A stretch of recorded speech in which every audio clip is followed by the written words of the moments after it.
Hello everybody, and welcome to Hamburger Bahnhof and to our third kind of conversation in this series, In Conversation, which is very generously supported by Deutsche Bank Art and Culture. Thank you so much for coming today. I know we have major competition with the sun and the good weather, so it's really nice to see many people on a Saturday afternoon, some friends, some colleagues, great artists that we have worked with also. So it's really a lovely, lovely gathering.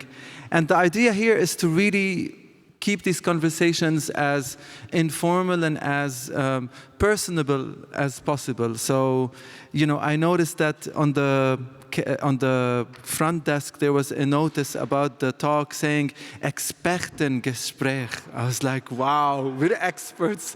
We have a very expert talk. I cannot say how delighted we are that today our guests are probably a staple, an iconic brand in a sense, but also two wonderful human beings that we've had the chance to know for so many years and to kind of grow into our practice also together, us as curators and working institutionally, and of course them as artists.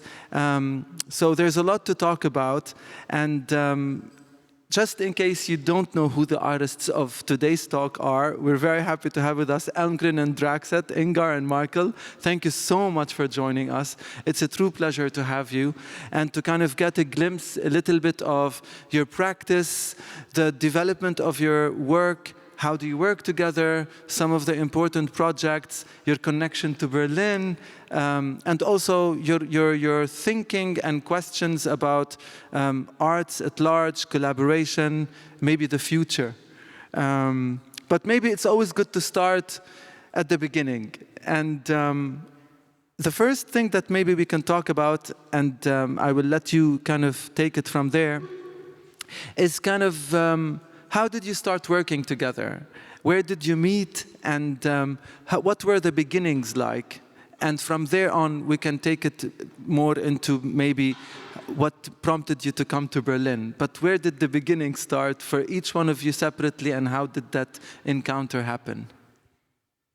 Well, the first meeting was not very artistic. We met in Copenhagen in a gay club called After Dark.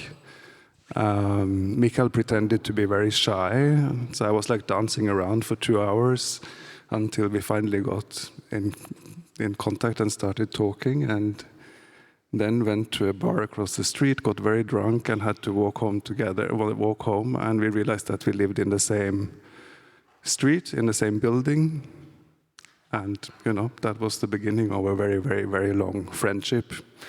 We were a couple for the first 10 years of our collaboration, but continued then working together after we split up around. So Michael, 2004. Now you tell us the real story. Now you tell us the real story. Yeah, exactly. You looked a bit skeptical. No, actually our start of collaboration happened because I had done a few art projects. I actually came from poetry, but as anyone knows, like poetry books are selling in very small amounts, and if you go to Denmark, that is a very small language zone, then it sells in maybe 50 copies. So it was a bit depressing that you worked a long time for something that would have very little outcome. And I started doing some projects on computer screens where text would morph, and I had to show them somewhere. And I went to a Kunsthalle in Copenhagen and said, can I show this? I'm not an artist. I didn't know that you couldn't do that in the art world. And of course they said no. And they were polite. They took my phone number, and then they called me a month later because they had got a cancellation, and they said, what about these poems? Can you come and fill up the gap? And then I did that, and then it became visual art because some students from the academy started inviting me to shows and whatever. And then I met this guy who came from theater. And then we had to decide, well, what do we do together? And we started doing some performances where we knitted different objects and also dresses for ourselves and were unraveling them on each other. So it was a slow motion peep show. And he could knit and I could unravel. There you have the roles. So what's happening in the slide that we have here? Well, through those first performances, we kind of realized that the art world and gallery spaces, museum spaces, were much more controlled and rigid and conventional than we had thought. We thought maybe that the art world was very experimental, fun, very gay, and then you make your first performances and you realize that people find it strange, or you're supposed to behave in this or that way, and every opening looks more or less the same, and we started looking at what are these structures around us. What is the white cube that is the sort of main kind of space to show art in? And after a couple of years of collaboration, we did this performance that is called 12 Hours of White Paint. And that's basically what we did. We painted this white cube gallery white for 12 hours from midday to midnight. And by adding more of the material that the white cube is made up of, white paint, it sort of started to dissolve and take on its own kind of identity. You could maybe say that we were queering the space to some extent. And how successful was that performance, in your opinion, looking back? Well, this was part of a performance festival, actually, in Odense. So some of the old Fluxus artists were present in this small city in Denmark, and they are very patient as an audience, so they would come back sort of like the whole performance, to check in on us and see how we were doing. And in that sense, I felt it felt like an important work because it sort of connected a bit to art history in that sense as well. But we got terribly poisoned afterwards. We couldn't wake up the next morning. This was before ecological paint, without that's how old we are. But we couldn't wake up. They had to call security in the hotel to sort of shake us awake the next day. Michael? Yeah, I think starting out doing our live acts was partly also the reason for us moving to Berlin, because the art scene in Scandinavia at that time was rather conservative. We were quite classic-oriented, and people really hated what we did. So we were like, okay, let's try to go south. We didn't have much money, so we had for a bus ticket to come to Berlin. But we also, by coincidence, started to do our first sculptures. We were invited for a show for young artists in Louisiana Museum north of Copenhagen, and we were supposed to do a performance there, but we were invited so late that all the rooms were already taken by the other artists. So there was not really a space for a performance left for us. And then we saw this beautiful room that had not been used for art presentations before. It was a viewing room with sofas. And hi. And then we came up with the idea for our first sculpture. a diving board that would penetrate this panoramic window, where the board would go through the window glass and having the base inside. So we somehow also had a sort of institutional critique in that work, like poking a hole in the precious membrane of the art institution out to the natural environment around it. Well, in a sense, it kind of connects with that thinking that also, Ingar, you were just talking about, like thinking about the white cube, thinking about the confines of that space in which art can exist and operate. And here you're kind of taking the thinking and pushing it out of the space literally and metaphorically. I can also think how our conservators would love this kind of project, because you're opening the window in a museum and it's a sculpture, and what happens to it 3 months later? Is the climate going to affect the color of the paint, and how do we conserve it? So it's a lot of challenges in many, many ways. So you came to Berlin after that project. That was kind of one of the projects before you moved here. In 1997, was it? Yeah, it was sort of at that time. You could say the diving board is almost pointing to Berlin. And it's still there, actually, surviving. Well, this is actually almost the same time as Hamburger Bahnhof opened as a museum in 1996. So, but maybe can you say something about the reason why you then moved to Berlin, and what was your impression? I mean, did you know the city, or how did you feel? What was the big change for you guys, saying that it was conservative and, you know, white cubes, and something that you keep obviously continuing to challenge and push in your practice in so many different ways? But what was your starting point here in Berlin?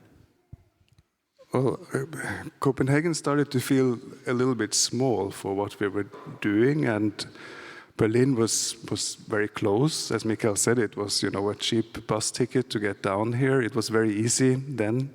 I'm sorry for the young people today, but then it was very easy to find a place to live. There were a lot of apartments and spaces for free. Not for free, but they were free, often with coal heating and maybe no shower, but we didn't care at all, of course. We were just happy to find this apartment in Prenzlauer Berg first, and later one in Mitte. And in the photo, that's our first studio, actually, in Schönhausallee, number 8. That is now going through a huge transformation, that whole area. It's quite interesting to go and look at that now, actually, like, you know, behind the barn there. But Berlin, what can you say? A lot of people like to romanticize the 90s, of course, the 2000s, and it was a fantastic time in many ways. But the scene was very small and strangely also kind of monocultural, you know, like it has opened up to a much broader, much more diverse art world now. The good thing in the 90s was, of course, that many of us would know each other. You would go to the same bars, the same places, the same club. Everyone kind of knew each other, and it felt very safe and a great place to develop new things, because you feel this safety and security somehow. And space is so important, of course. Like there was this thing that some of you might remember called Zwischennutzung, for instance. There was lots of empty storefronts, and in those storefronts you could just talk to the house owner or the Hausverwaltung, and they would let you sometimes use that space for some months or a few years even, to run a bar, a club or a little gallery or something. So it was very dynamic, I would say, in that sense. It was very easy to be broke, and because everyone were more or less, and there was not so much about status. It was also very undefined what would happen the next year. There wasn't a master plan of what would be the cool gallery area, or what gallery would be the leading gallery, and so on. So it was very free to come from outside and not having to fit into an already established structure. But it was also terrible.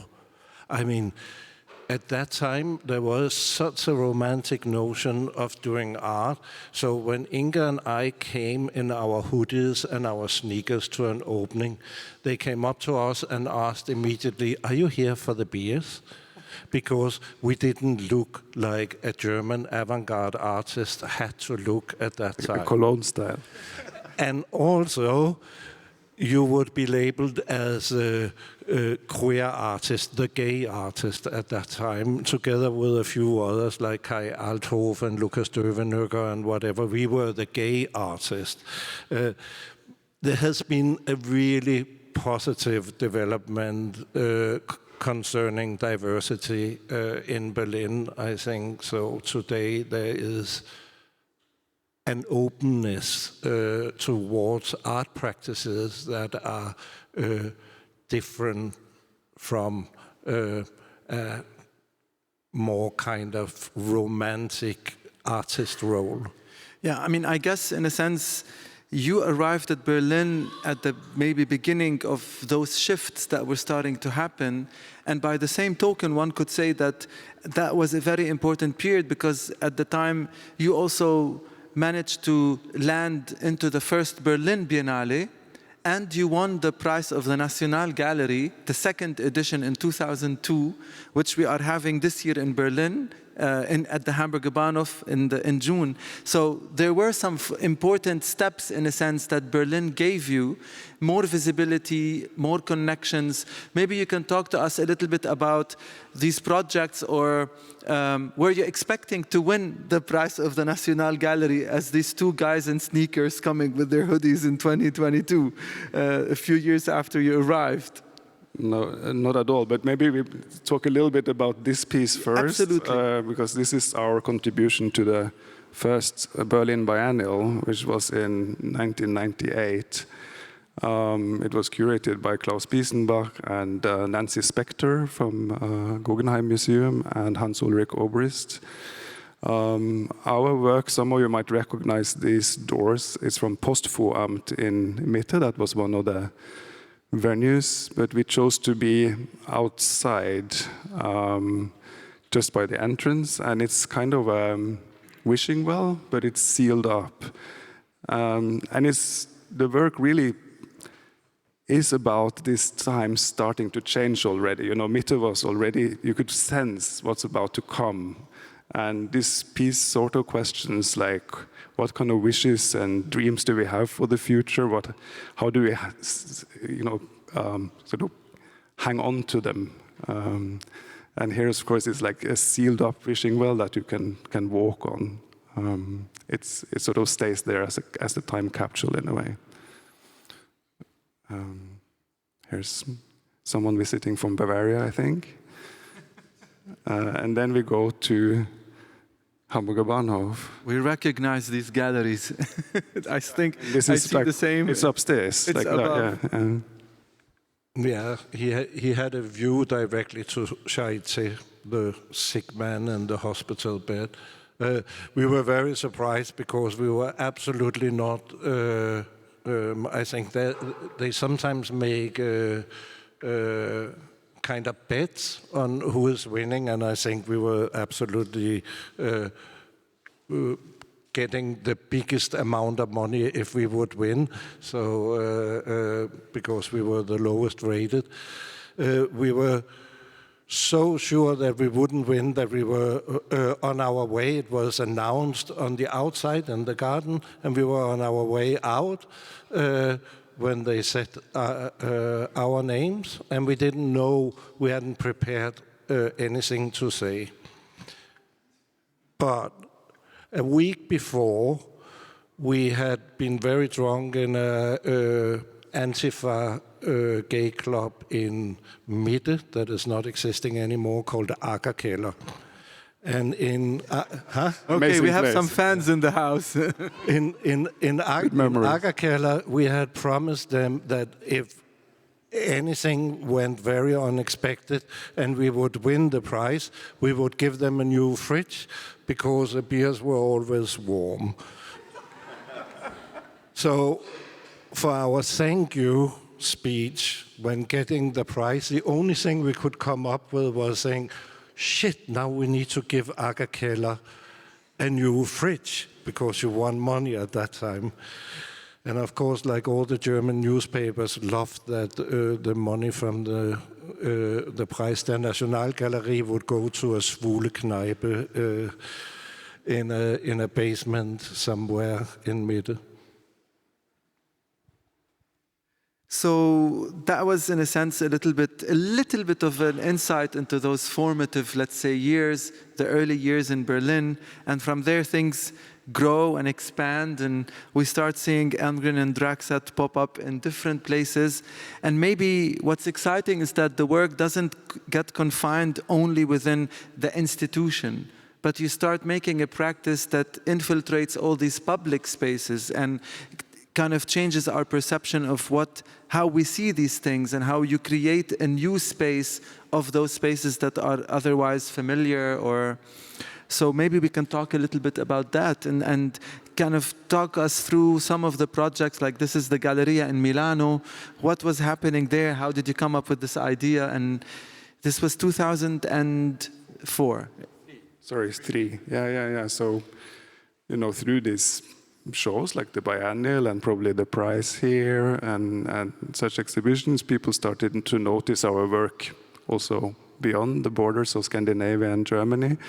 And this piece that we see here was curated by a very, very young curator called Massimiliano Gioni. It was his first project, and it was with the Trussardi Foundation in Milan. And they gave us this incredible site to develop a project. It's the Galleria Vittorio Emanuele in the center of the city.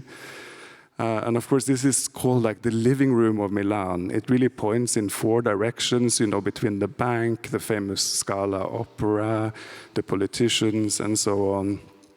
And it even has like murals up under the cupola of the 4 corners of the world, meaning that this is really the center.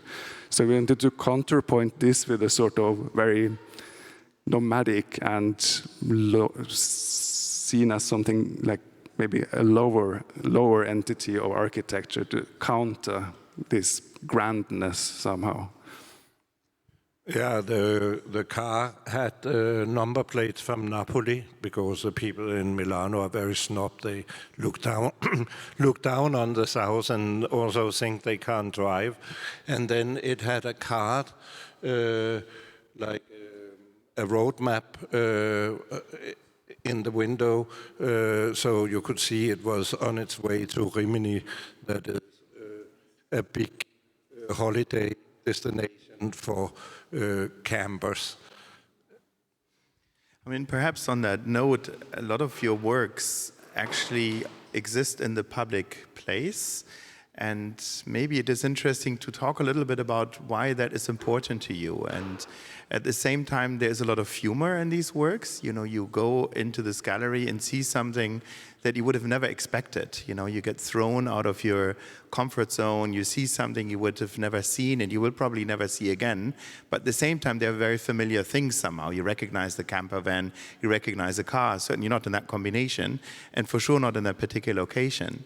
But can you talk a little about maybe this sense of humor or this interaction with the public in your art and the importance of that, and why this is something that keeps happening in your practice? I mean, if you do outdoor pieces, you meet your audience in a different manner, because you can't choose them. If you do institutional shows, you more or less know what type of people will come according to where the institution is, how the institution has profiled itself, etc. That has, of course, other advantages. But it's fun for you as an artist to do something where you will have a lot of unexpected encounters. And a work like this, for instance, was acquired by MCA in Chicago later on, was in front of the museum. And we were part of a show in Chicago, and they had installed this piece in front of the museum, and we sit in a taxi, and the cab driver is saying to us, well, we make a little detour. I switch off the meter because I'm going to show you something. He didn't know who we were. And he was passing by this work, and he said, "Isn't that bonkers? I mean, they call it art. I call it bad driving." And that is a big pleasure of doing an outdoor project that is communicating with people in a different way, because people have a different kind of relation to art that is put. I mean, on that note, I mean, I was going to talk about it later, but I think it fits so well here. You know, you're also part of our Endless exhibition project, which unites works that are permanently installed here in the context of Hamburger Bahnhof. So if you have some time afterwards, I invite you to pick one up, one of these leaflets. And one of the pieces is actually here in the garden. It's this ATM machine called the Statue of Liberty. With an ATM machine put into a piece of the Berlin Wall, and the ATM pointing to the west. And we have similar experiences when we sit in the garden. Now you can have coffees outside. We regularly see lines of people waiting to withdraw money, you know. So the first person goes and it's not working, and the second person then goes, and I always find it really fun to watch that. And I think it's such a great way, because it places art in daily life. It doesn't become a holy object, but it really does something. And maybe you don't recognize it's art, but you certainly have a reaction to it. And Till, I think we should ask them to replenish the machine every week. I mean, we're always looking for money. Absolutely. So please, we expect the delivery on Monday. I mean, if you think these projects are bonkers as the taxi driver, probably the next one is one of the most iconic projects that many people recognize.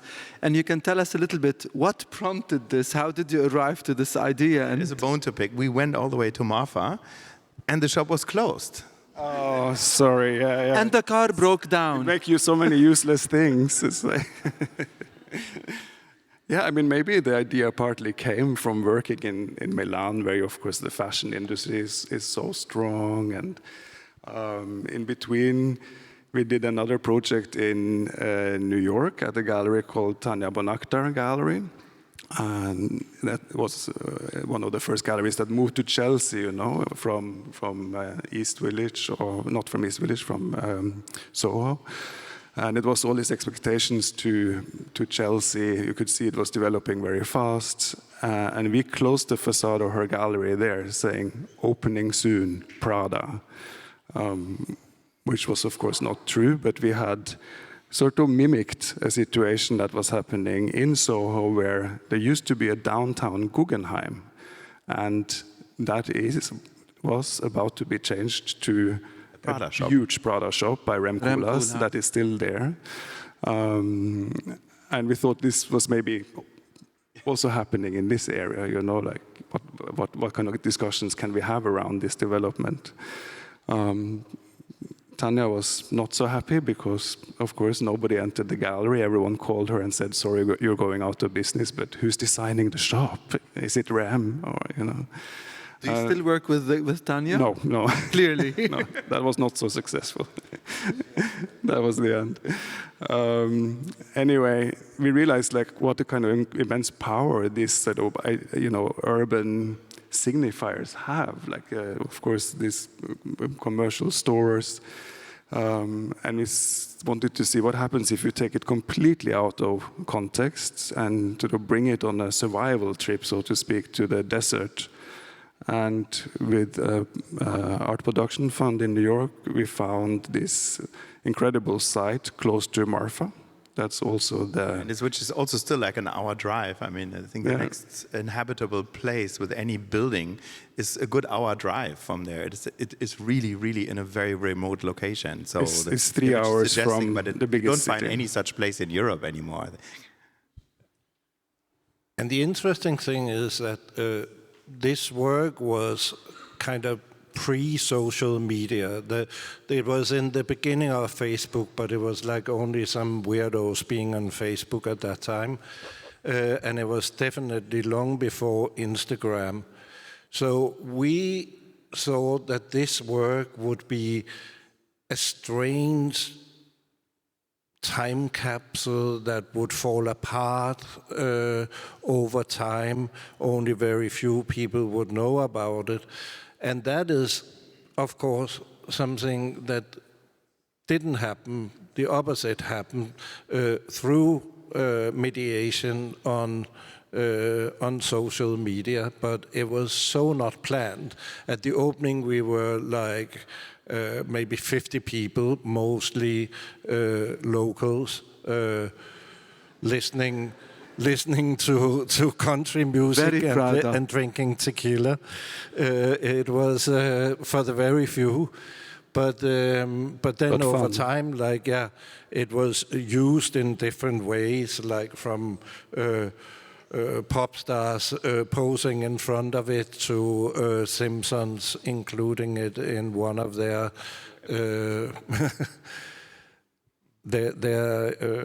series. So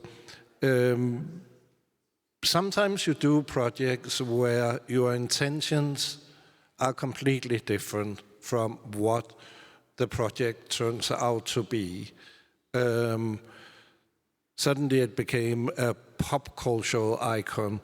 We thought it was a critique of the luxury goods industry and a new take on land art, because we love these land art projects that were really hard to access and that just existed outside any kind of audience.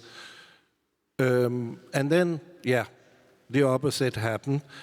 And that's quite beautiful because, like, as artists, when you do your works, it's like having teenage kids. You need to let them grow into something on their own and move from home, and you can't control them anymore.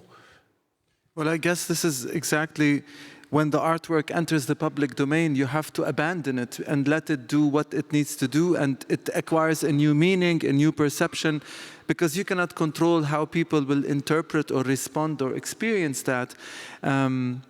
Moving on from there, I think this is the time when Venice called. It's kind of, you know, the young couple coming into Berlin in their sneakers, and 10 years later, no, 2011 or? Yeah, 12. No, this is 2009. 2009, exactly. So Venice calls, and I guess a lot of artists, for them to represent, to be in a national pavilion at the Venice Biennale is kind of like the Oscars of the arts world, or the equivalent of winning the Nobel Prize, or whatever you want to call it, or maybe the opposite.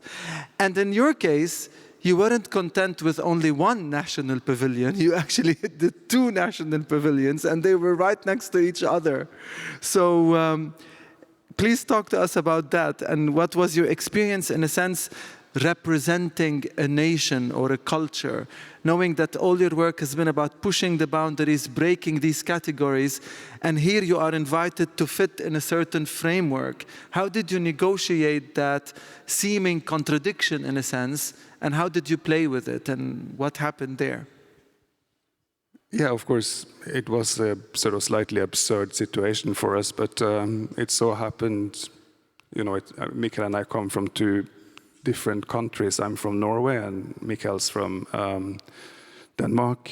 And I think we got invited by Norway first, who had the Nordic Pavilion that year. And then it turned out that Denmark also had been interested in showing us that year. So the arts councils of the 2 countries started talking together, and I think it's the first time that it happened that, you know, someone got 2 pavilions, basically. We went there to sort of, you know, look at the pavilions, slightly daunted by the challenge, but realized that when you walk there sort of off-season, the Giardini area where these pavilions are, it almost looks like a kind of posh neighborhood, you know, like it's sort of like a villa quartier. Grunewald. Yeah, something like that. And we thought maybe we use that as a starting point, you know, sort of bring it home, literally. And from that we started to develop an idea around building 2 homes. using the architecture as a starting point. And we thought, like, but somebody has to live in these homes, and what is interesting to talk about today. And what was happening very much at this time was talk about collecting, but more like collecting as investment. You know, it was an over-focus on who's the next big things, auction prices, blah, blah, blah. And we felt as young-ish artists that this was so wrong, because we knew many collectors that collect for all kinds of different reasons, right? So we said, let's open also this as a debate around what collecting can be and what it shows about us as humans and our desires and identities and so on. And the next step was that we felt like we need more people to help us tell these stories. So we invited 23 other artists from many different backgrounds, many different countries to take part and help us transform these pavilions. And maybe I can start with just saying that this is in front of the Danish pavilion. We also involved 2 British performers that took the role of real estate agents, because we had to sort of do kind of guided tours. So they had a difficult job of trying to sell the Danish pavilion. That was kind of, breaking apart, because this was, in our narrative, the home of a family about to break apart. You could clearly see the dramas happening in the house, because they all were sort of very different from each other, obsessed with very different things in their lives. That was the Danish pavilion, whereas like the Nordic pavilion that we didn't want to sell because it's more beautiful, was turned into kind of look-alike Californian case study house. It's very transparent, very open and elaborate architecture, and we made it into kind of a gay bachelor pad, where the guy living there was also collecting according to his sexual desires. The guards were young men hanging out in the chairs, on the couches, or in the bed, while he was outside, floating. We come to that. Face down, after maybe too much partying, or maybe after having had too much fun. It was sort of maybe also us killing the old stereotype of the rich gay man living in a wealthy environment.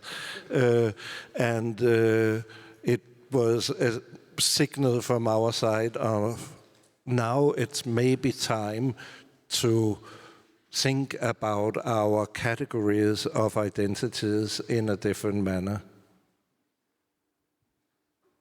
I think this is something that maybe whenever Till and I have discussed your work in our curatorial practice, and we've worked together, in one of our exhibitions in SCAD in 2019, I think that was, or 20, it was just at the beginning of COVID, and we included one of the works that appears in the pavilion in our exhibition, the 2 urinals that are so here you have the 2 sinks, but we had the 2 urinals. This idea of relationships and the complexities of relationships and the intertwinement, maybe we can ask another question while we look at future projects, the collaborative aspect of your work. I mean, it comes with advantages. It comes also with challenges, clearly, because we're also collaborating all the time. And maybe it would be interesting to hear a little bit about how did you find your position in this kind of collaboration? How do you approach a project when an idea starts with either one of you? Or maybe we can take one of the future projects as an example. If you think about the plinth in Trafalgar Square, that was a project that came with a parameter in a sense. You would. Sure, but maybe this is a good, this is a good place to example, start, yeah. because also it's a piece that was made exactly around the time that we split up as a couple. So it's called Marriage, and it shows the difficulties of marriage, maybe through this intricate, complicated drainage system, and maybe when you drain the water in Bonn, dirt water comes up in the other side or the other way around. And of course, splitting up, continuing to work together is basically also just shifting the focus and continuing a sort of marriage, say. That's as complicated as this, but what's complicated can also be very beautiful somehow. It doesn't have to be negative. Conflict is also good, discussion is good. I think in the collaboration it's incredibly important to allow for this, individual sort of traits to come out. Discussions need to be had, and we shouldn't be afraid of them. It also started at a time and back in Scandinavia where it was not so unusual to collaborate. Like there were whole artist groups like Superflex, or there were like a lot of collaborations because we didn't give a shit about authorship. I mean, that was not why we were doing our stuff.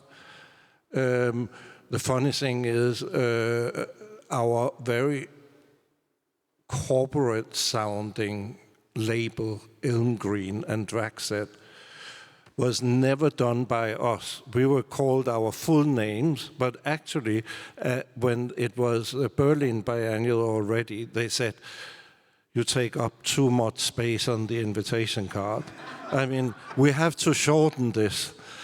Can we call you Elmgreen Dragset? And we were like, yeah, whatever. And then this kind of weird name stuck with us, which is sounding a bit like an old lawyer's company or something like that. But it was not by choice. Well, I was thinking more Dolce & Gabbana since you did Prada. No, but that's the thing. It's like, some countries, even Elmgreen Dragset is terribly complicated. Like in Italy, for years, they called us Bang & Olufsen. Bang & Olufsen. So it's like, But what's also very weird is that people choose these things for you. Like, whenever we get emails, nobody ever says Till and Sam. I don't know why. It's always Sam and Till. We have another artist couple here, Kennedy and Swan. They were actually in the same exhibition in SCAD that you were also in, because it was about artist collaboration. There's another one also called Ben and Sebastian. There we go. So, but I think this question of authorship is something that maybe a lot of younger artists also deal with when you're starting out, and whether you're a curator, whether you're an artist, you're trying to carve a path for yourself. And the world always tells you it's about your mark, it's about your name, you have to look out for yourself, there's a lot of ego involved, and of course it's not an easy circle to navigate. But then I think the examples of collaboration, the examples of successful kind of collectivity coming together and being able to put away the ego and think together about what is best for this project, what is the ideal way in which we can make each other work better, be better at what we do, is something very, very special and beautiful, because you have someone who's witnessing also these things with you that you cannot ever explain to somebody else who's not involved in this process, in the time, in the energy that goes into what it takes to do something like, for instance, your fourth plinth in Trafalgar Square. But I would also say it's just a formal way of presenting that you collaborate. Like almost every single artist is collaborating on a certain level, at least if they have some friends. They speak with their colleagues about their working process. If they run a studio where they have people helping them, they definitely do, because we're not only collaborating in between us, we have an amazing team in the studio that are helping us making things coming from idea to being executed and becoming a reality. And you collaborate with curators and critics and the audience. I mean, it's a dialogue, but we are kind of open about it. In the 60s in America, you have so many examples of male artists becoming extremely successful, and most of the works were actually made by their female spouse, who never got the same kind of credit for being part of the process. So I don't think it's so mysterious to work together. Art making is somehow a constant dialogue. Yes, I agree with everything that you said.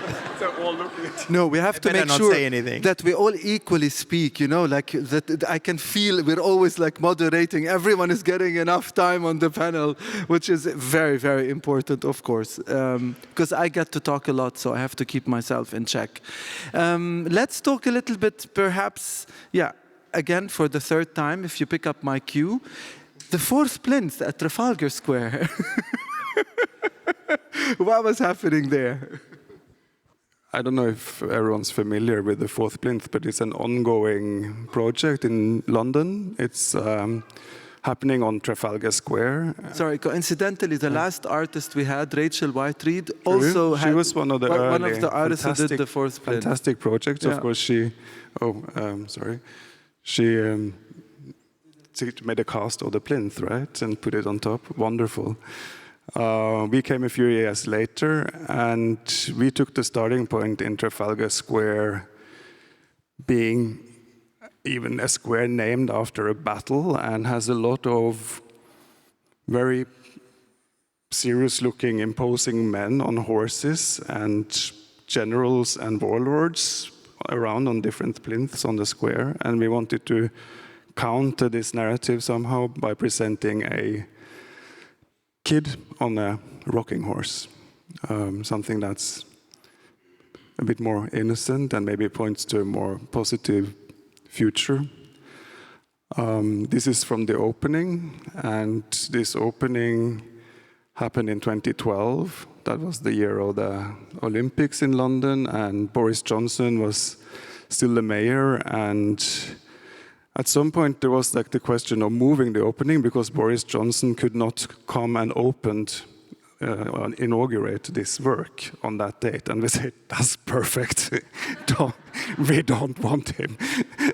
It's like, and then they asked, but who? We need someone to open the exhibition. And they said, we have an idea. We collaborated with this wonderful woman a few months ago.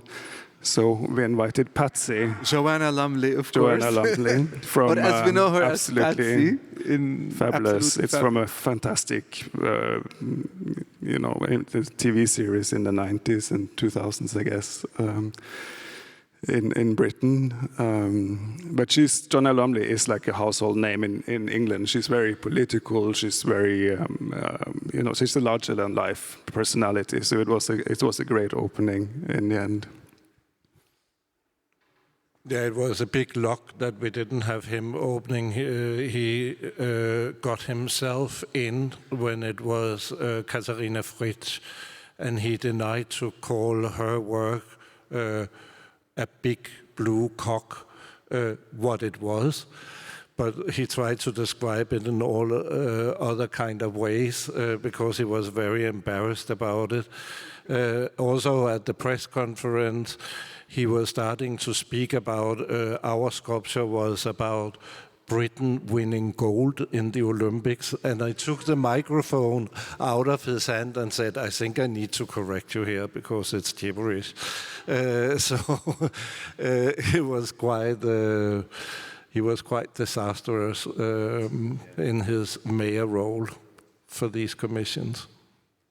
So there are so many great episodes, you guys are great storytellers, but I think maybe in the interest of time, we can maybe go through the next slides a bit more quickly, the next works, and move to the question of how your work that so brilliantly sits in these very strange places. And you started, in a sense, with the White Cube project, challenging this very notion of white cubes. But then again, you are also artists that are often shown in museums. So maybe we can go through some of those projects projects moving ahead, and then also going to the project you did, the brilliant fun project at the Whitechapel Gallery, and maybe seeing how does your work that is so much in the public space actually, how does it also exist in the museum context, not just in a garden, but actually inside those white walls, and what do you do with these white walls when it does happen that you're actually in a more traditional museum setting? We can just move quickly through a couple of other artworks that are shown in public space. This is our take on the Little Mermaid, the famous sculpture in Copenhagen, but we made a male counterpart, you can say, in the city of Elsinore, below the Kronborg Castle, you know, the setting for Shakespeare's Hamlet. Another example of an outdoor sculpture is this pool on Rockefeller Plaza in New York.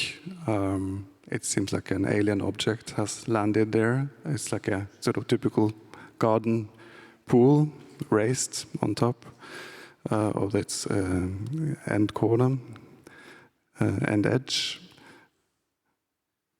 The title is very interesting. Fun. The title of this the piece. title is Van Gogh's Air.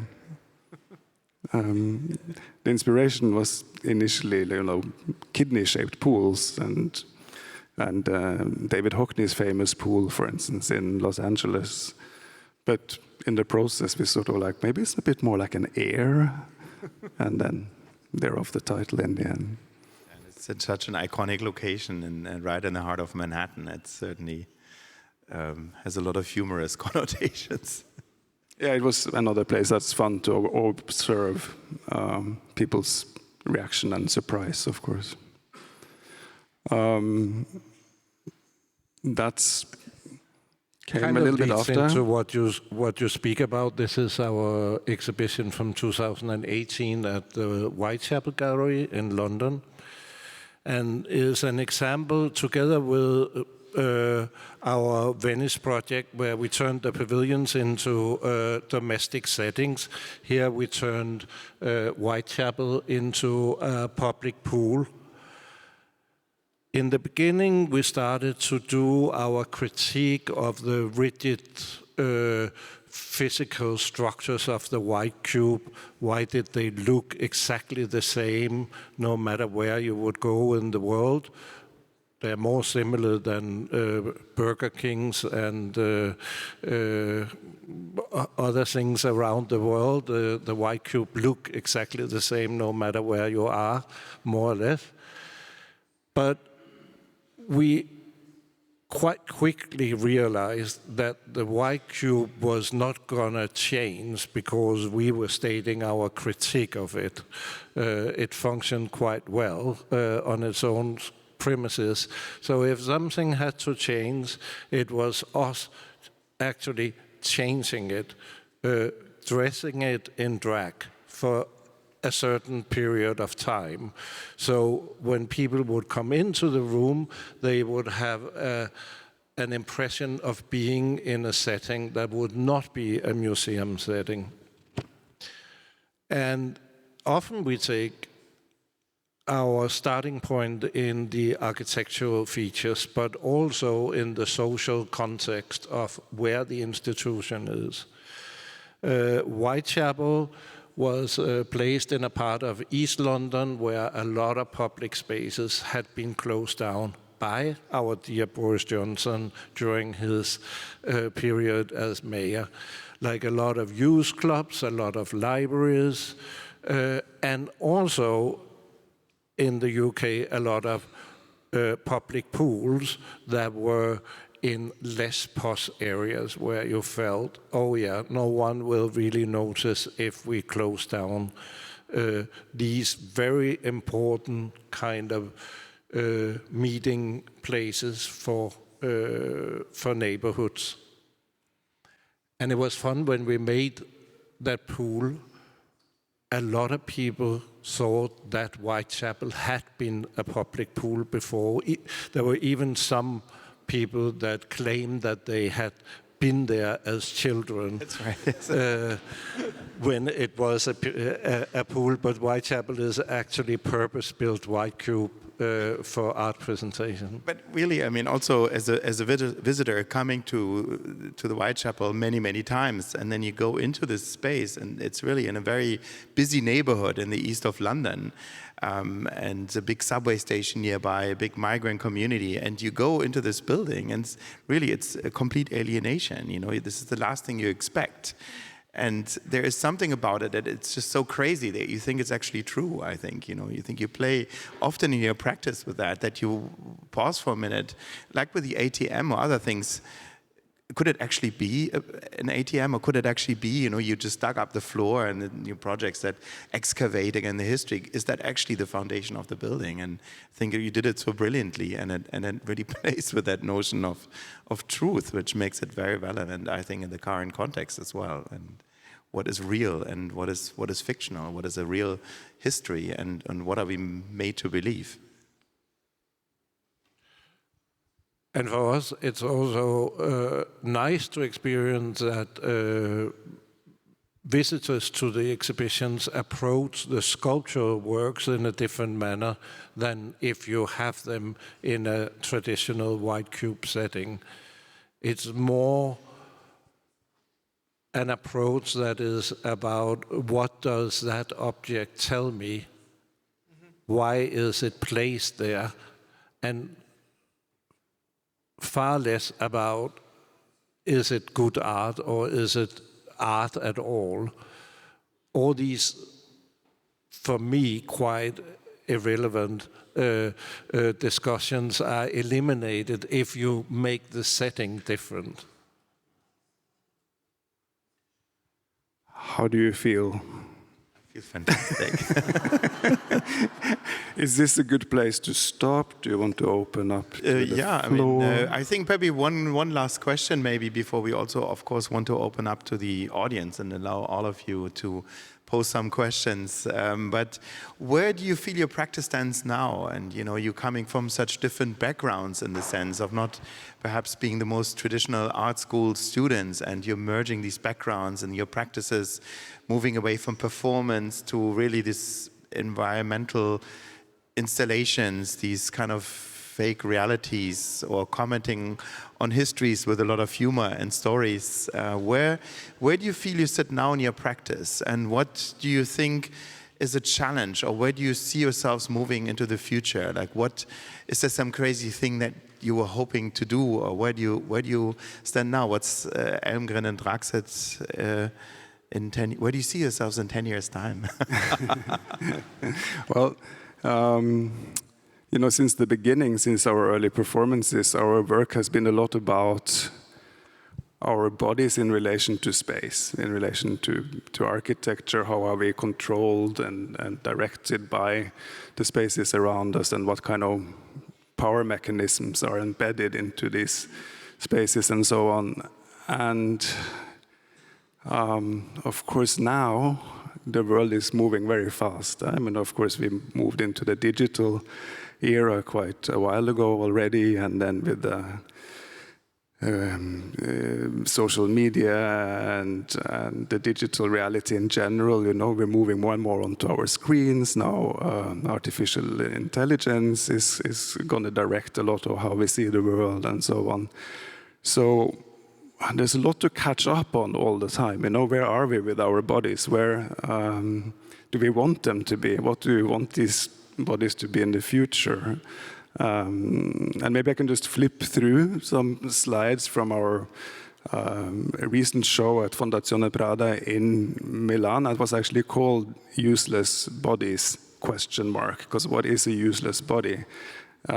Today in society, what do we use the bodies for now that we're not really actually producing with them, and we're not even consumers? We are more maybe the material or the information that is sold online. So our bodies have become products now more than ever, and we don't have any answers. I mean, here we try to juxtapose some of our own art with classical and neoclassical sculptures to see what kind of lineage can be found maybe around masculinity, more in this presentation.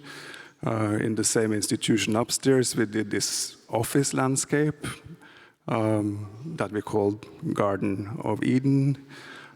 This is, of course, very much the situation we had during COVID, but it has also somehow continued afterwards. There's a lot of office buildings empty around the world because also companies realized, oh, we don't need to pay for these office spaces, or people can just work from home.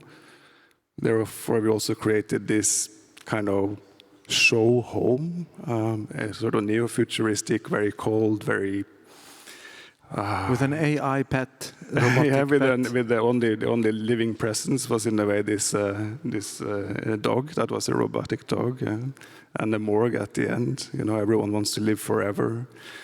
The furniture very uncomfortable, and then the end was a series of installations that was more like a sort of old school spa, talking about our way of optimizing or believing we have to optimize our bodies constantly nowadays.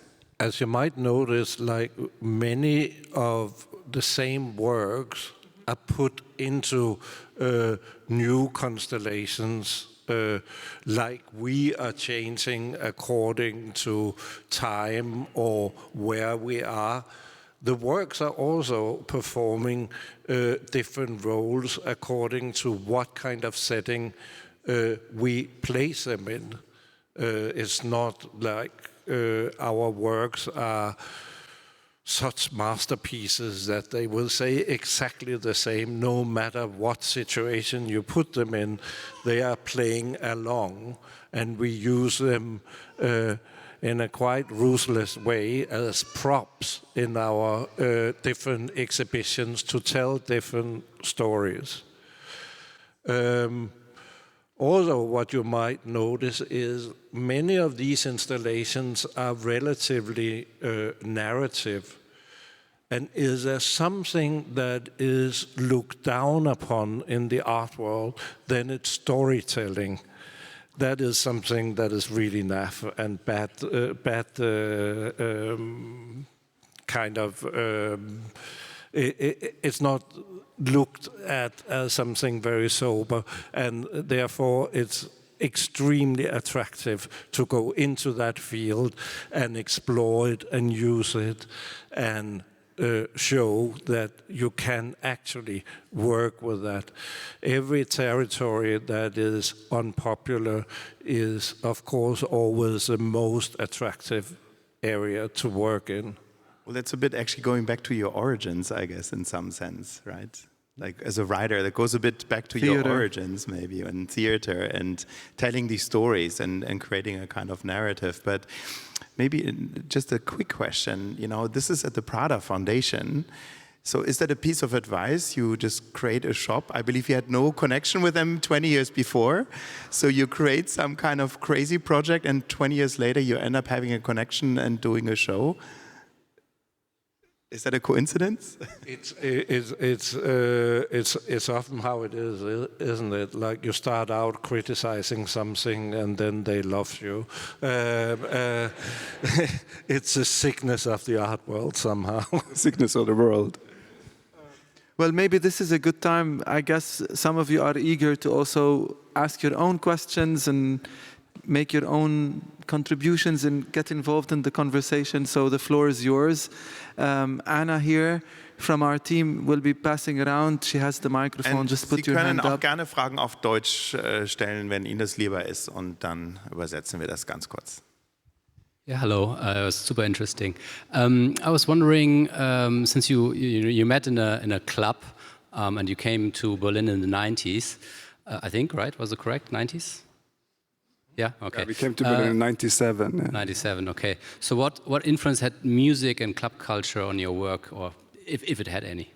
I mean, I think music hasn't played any direct part in our work. We never worked with sound art, for instance. There has been like an element occasionally. At the Venice pavilions, for instance, we worked with a composer to create a sort of a soundtrack, like, you know, the American composer Nico Muhly. And I don't know if even people notice it, but I think it was quite important for how people experienced the work. So we've been occasionally involving music, but it hasn't been a driving force in a way.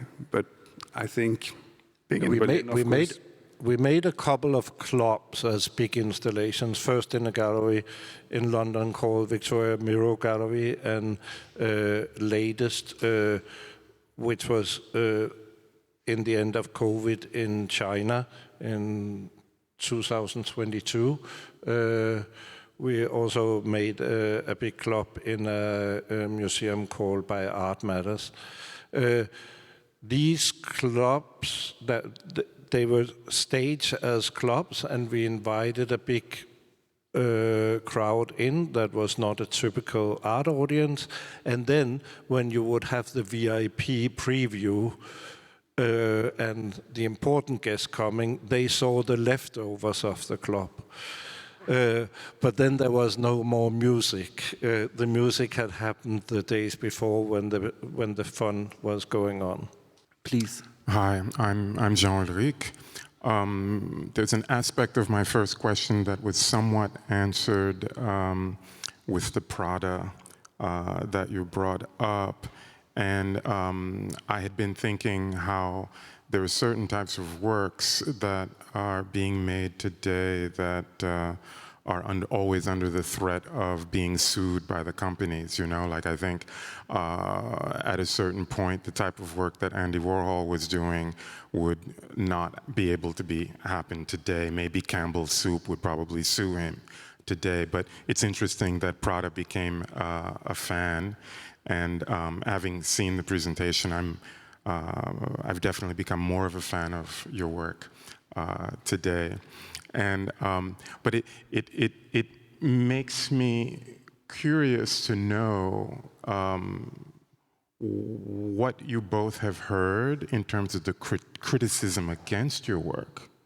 I'm really curious. I understand a little bit of it with regards to ha ha ha, that's art. But in fact, I see so much poetry in the work, and yet I know that however successful you might be, it hurts to be criticized sometimes. And I'm, you know, as an artist myself, I know what it's like to be criticized for hard work. So I'm curious if you would share a little bit of this bitchy shit, you know, gossip. I think it helps to be two, I think, you know, like you can talk about it, at least you're not alone, you know. It creates maybe a little bit of distance somehow, but as you say, of course, it's painful, but critique can be very constructive as well, you know. It makes you realize, oh, maybe we went a bit too far this way or that way, or and this might be a sign that we should think differently, or step back, or yeah. For the first part of the question about copyright, I mean, the fun thing is that so many photographers and other artists use Prada-Bafa for their own work, so they sell photos of Prada-Bafa or whatever, and we never sue anyone, like because we're not big fans of this copyright issue. For the critique, I would say, well, if you're a public figure today, you are up for shit. You can only hope you don't get cancelled. That is like kind of the best you can hope for. But the critique it can be healthy. I mean, like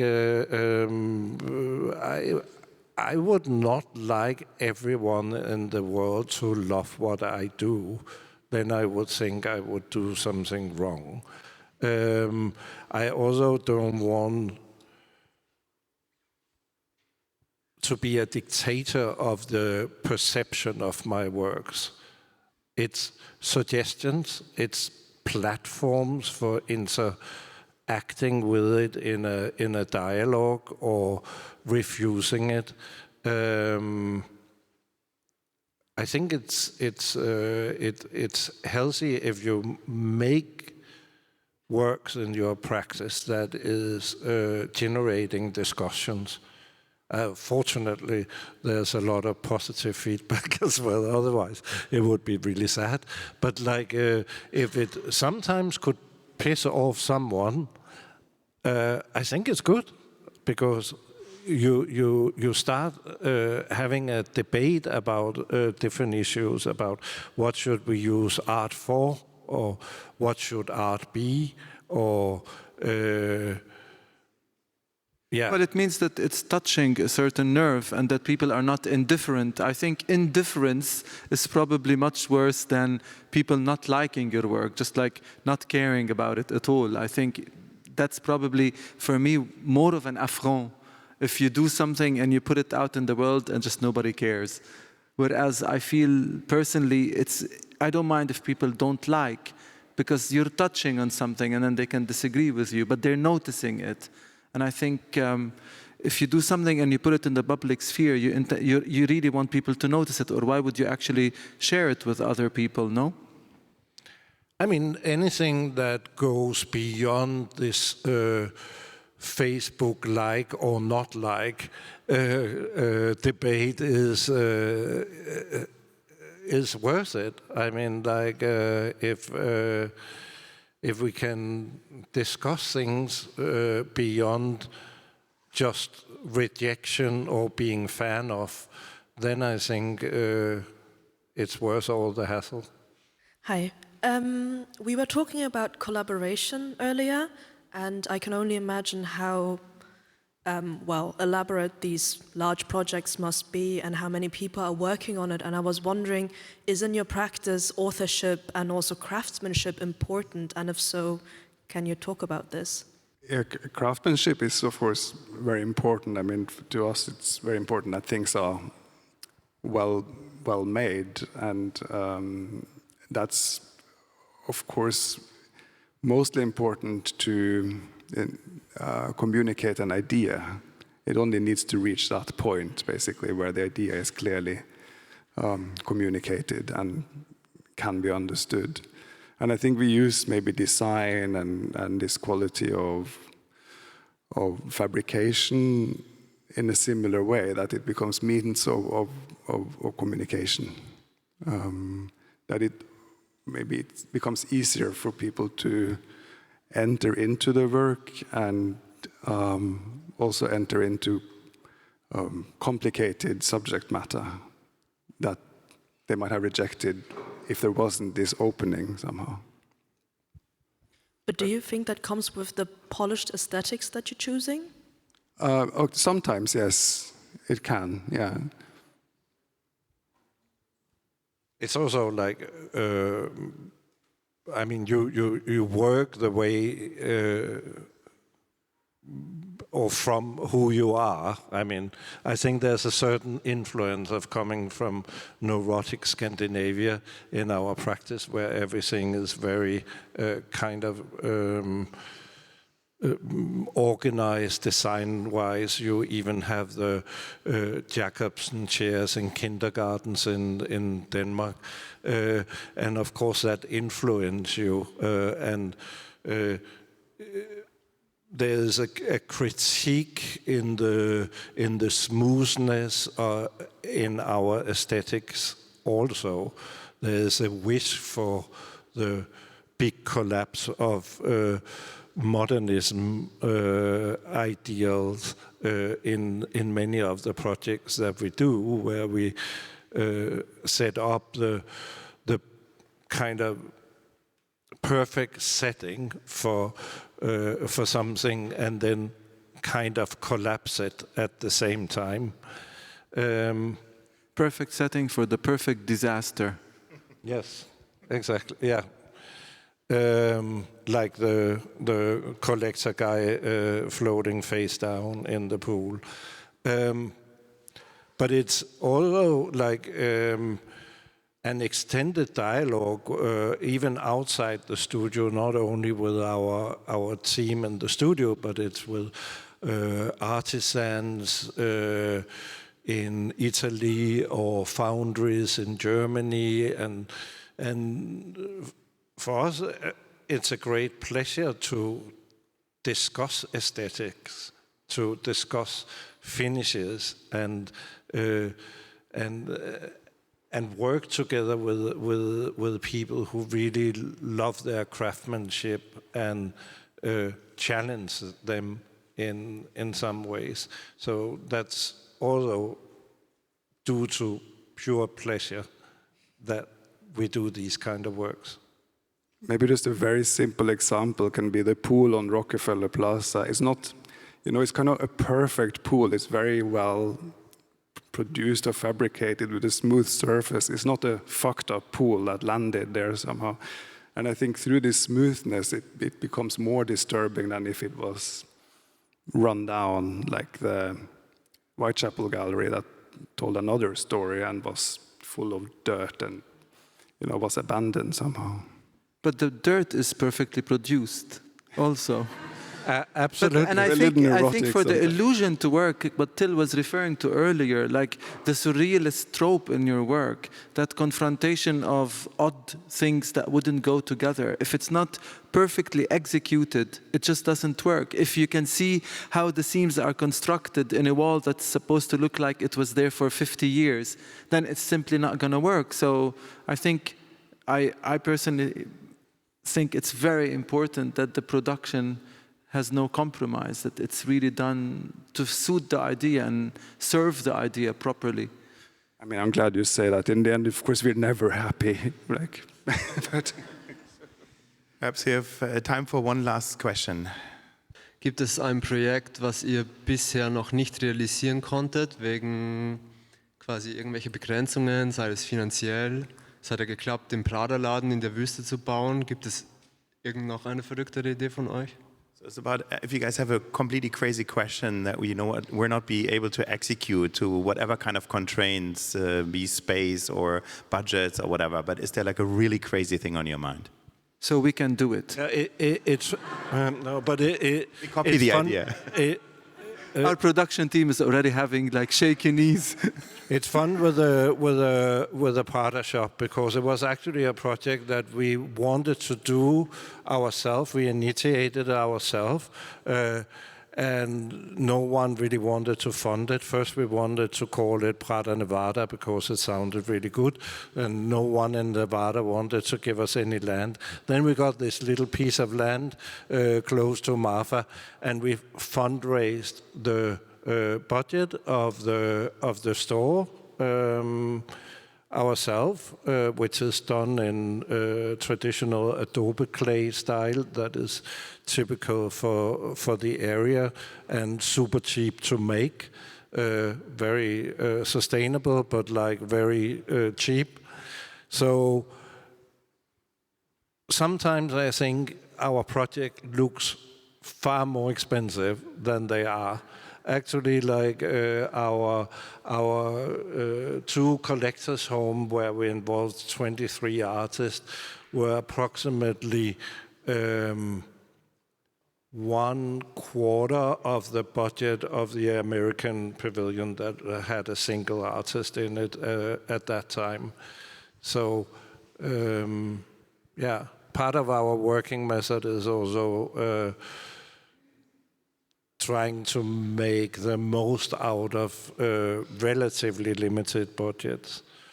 But I think the question is, so what's on your mind? What crazy project have you not realized? I think you may be trying to avoid the answer. But You've avoided it so well so far. They're pitching it well, saying it's actually not expensive, so if anyone... and they find the money. yeah, it should be a surprise. It should be a surprise. Well, good. So then I think we'll have to look forward to it, see what happens next. But I would like to thank you all so much for coming and being here at our In Conversation series at Hamburger Bahnhof. The next talk will be on Saturday, May 4th. It is always on the first Saturday of every month at 3 o'clock here at Hamburger Bahnhof.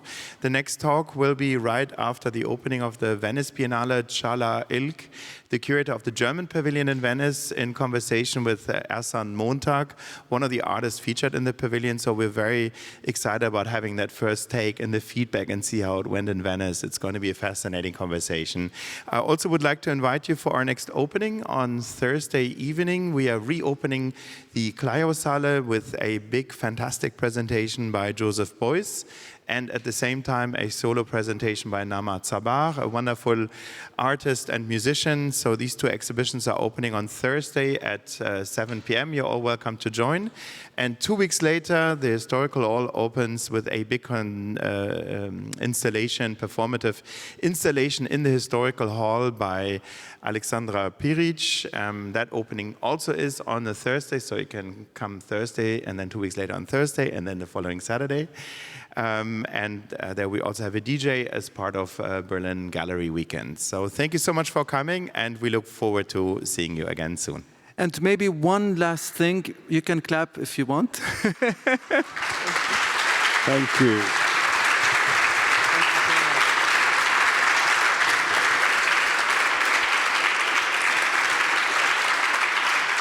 So one last thing, which is becoming a tradition, we need to do a selfie with everyone. So can you come and stand up here?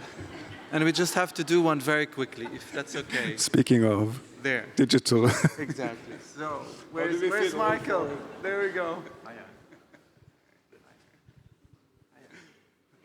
Okay. Now we can clap. Thank you.